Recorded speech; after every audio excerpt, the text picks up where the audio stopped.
growing up in an alcoholic home. I had an alcoholic mother, and so then you actually, when you grow up yourself, then you do the same thing, because what you're doing is you're medicating the painful feelings. How much of a problem did it become? Well, it got me fired, which was probably, you know, actually a silver lining. It was one of the best things that ever happened to me. It gave me the wake-up call and the kick in the butt that I really needed. It got you fired because you turned up drunk, or because you were drinking too much and it was affecting your work? Yes, it was. I was late. It was difficult to focus because I was hungover. It was just, you know, it got to the point where I just couldn't function anymore. Yeah, the book details that, then the success story of building the business. Are you a natural decision maker? Did you find it easy making sometimes quite ruthless decisions about things?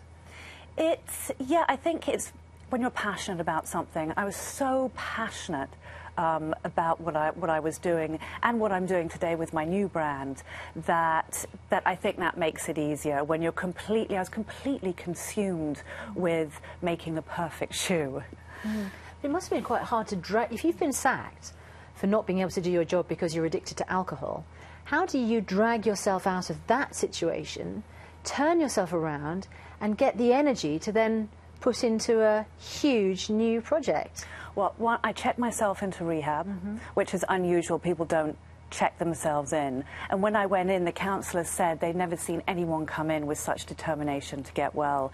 I knew that I wanted to change my life. I knew that I didn't want to go down the path that I was going down, because I got scared, and fear is a great motivator. When Jimmy Choo became so successful, but then it was sold, wasn't it? Yes. And there was a fortune made, and you know, some of it was yours, but that ended up very ugly, didn't it? Are you philosophical about money now? I mean, because there was a lot of nastiness. Is that compounded by fortunes being involved? Because you're arguing over tens, 20 million pounds. People get very weird around money.